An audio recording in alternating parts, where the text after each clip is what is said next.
وما أرسلناك إلا رحمة للعالمين. Bab yang pertama yaitu tentang sholat berjamaah, yaitu syiar Islam yang terlupakan. Sebuah fakta yang ada di depan mata kita, banyaknya kaum muslimin sekarang yang meremehkan sholat, terlebih sholat berjamaah di masjid. Tak ragu lagi bahwa fakta di atas merupakan kemungkaran yang tidak boleh didiamkan atau diremehkan. Artinya seorang muslim yang baik, dia harus kemudian berusaha memakmurkan masjid di sekitar rumahnya yang dekat dengan pemukimannya. Karena kalau masjid itu nggak kita makmurkan, ya terus siapa yang memakmurkan?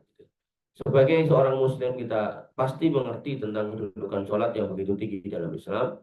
Betapa seringnya Allah dan Rasulnya menyebut kata sholat, memerintahkannya melaksanakannya secara tepat waktu dan berjamaah. Bahkan bermalas-malasan darinya merupakan salah satu tanda kemunafikan. Jadi bermalas-malasan dalam sholat, bahkan sholat berjamaah itu tanda kemunafikan. Orang munafik itu adalah orang yang casingnya Islam, tapi ya hatinya benci sekali sama Islam. Dan orang munafik itu awalnya dimulai dari orang-orang yang kemudian dalam melaksanakan sholat itu tidak semangat, malas-malasan gitu. Wa idza qamu ila sholati qamu kusala. Apabila mereka sholat dengan malas. Kalaupun ketok sregep, maka yuraunan nasa, dan mereka meriakkan sholatnya untuk manusia. Kemudian walayat kuruna Allah illa qalila, dan kelihatan ketika selesai sholat dia langsung mencidat, langsung kabur, dia nggak berzikir. Nah, tapi kalau saya ada keperluan apa nggak boleh-boleh gitu. Artinya di sini kita mengomongkan sebuah kebiasaan yang rutin dilakukan oleh seorang munafik. Tapi kalau kita gampangannya sekali-kali ada urusan gitu, ya langsung jalan ya nggak apa-apa. Tanyakan pada hati kita masing-masing, pantaskah bagi seorang muslim meremehkan suatu perkara yang sangat diagungkan oleh Rabb-nya, Nabi-nya, dan agamanya? Gampangnya gini, ketika Allah dan Rasulnya itu senang dengan perkara ini, masa kita nggak senang? Ketika Allah dan Rasulnya itu mencintai atau menyukai orang-orang yang kemudian menjalankan sholat, mobil khusus sholat berjamaah, masa kita nggak senang? Apakah kita nggak mau disenangi Allah dan Rasulnya, kan gitu?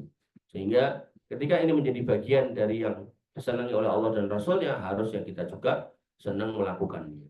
Sebaliknya, ketika nggak sholat, apakah nggak sholat benar-benar nggak sholat, atau kemudian nggak sholat berjamaah itu adalah perkara yang tidak disenangi Allah dan Rasulnya, maka harusnya sebagai orang yang beriman ya kita tidak melakukan itu. Gitu. Umpama kita itu sangat mencintai pasangan kita, umpama gitu. Terus pasangan kita ngomong, mas pokoknya nek abak kecing aku mau. Nah, misal gitu. Kita ini corone sikatan terus, bermangan sikatan, tangi turus sikatan, bahkan mengikuti sunnah Nabi bukan karena mencintai Nabi, tapi karena wedi karo bojone. Kata Nabi apa? Laula anas asuqa ala ummati la amartuhum bisiwakin inda kulli sholah. Kalau tidak memberatkan maka setiap sholat tak suruh gosok gigi itu umatku gitu kan. Maka kita gosok gigi mergone bukan karena ngikuti Nabi, tapi mergo yang disenangi karo bojone gitu, karo orang yang dicintainya gitu. Ketika sama manusia yang namanya istri yang tidak bisa menjaga keselamatan kita di akhirat aja kita terkadang seperti itu, maka harusnya kepada Allah dan Rasulnya ya yang merupakan awal cinta manusia yaitu Allah dan Rasulnya, harusnya kita lebih keras daripada itu. Jangan sampai kemudian terbalik-balik. Kepada manusia aja kita bisa mencari ridhonya gimana caranya, maka kepada Allah dan Rasulnya harusnya kita lebih mudah dan lebih bersemangat dalam mencari kecintaan Allah dan Rasulnya. Maka beliau menulis di sini, apa yang kita harapkan di dunia ini, kalau kemudian kita tidak membarengi cinta Allah dan Rasulnya ini, kalau tidak sinkron dengan kecintaan Allah dan Rasulnya ini, terus kita mau nyari apa? Bukankah surga yang penuh kenikmatan dan kelezatan itu yang kita harapkan? Dan siapakah di antara kita yang mau meniru gaya orang-orang munafik? Artinya kalau kita ingin surga, surga itu milik Allah, maka pastikan untuk masuk sana kita mengikuti perkara-perkara, amalan-amalan, perbuatan-perbuatan yang dicintai Allah dan Rasulnya. Jangan mengharapkan cinta manusia pada amal ibadah yang kita kerjakan. Artinya kalau kemudian manusia melihat kita sholat atau enggak itu terserah manusia. Yang penting kita ketika beribadah Allah mengetahui kita beribadah. Begitu pula ketika kita sholat di masjid, jangan sampai kemudian motivasinya adalah agar disebut orang, agar dipuji-puji orang. Jangan. Pokoknya sholat di masjid, ya orang mau peduli atau enggak peduli, saya enggak peduli. Yang saya pedulikan hanyalah Allah dan Rasulnya. Karena yang saya lakukan karena kecintaan kepada Allah dan Rasulnya, bukan karena urusan kepada manusia. Mau nanti di sana ada bos saya atau enggak peduli. Mau di sana ada lurah atau RT saya, enggak peduli. Mau di sana ada mertua atau enggak, maka enggak peduli. Artinya kita sholat bukan karena mertua, bukan karena pimpinan, bukan karena RT atau lurah, maka kita sholat karena Allah dan Rasulnya. Karena cinta kita kepada Allah dan Rasulnya, maka kita sholat, wabil khusus sholat berjamaah. Gitu ya.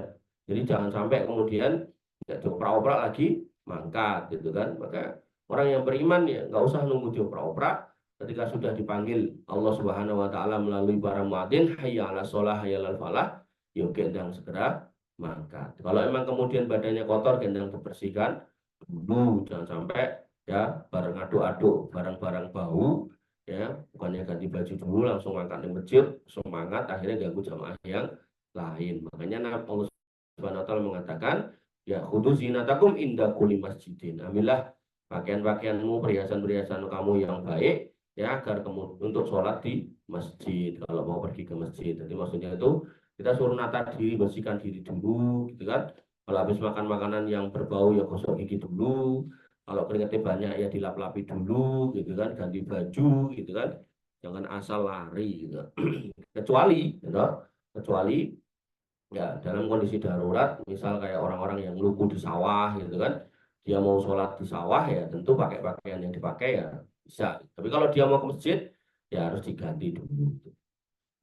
Demikian yang bisa kita sampaikan dan kita diskusikan. Kurang lebih mohon maaf. Assalamualaikum warahmatullahi wabarakatuh. Assalamualaikum warahmatullahi wabarakatuh.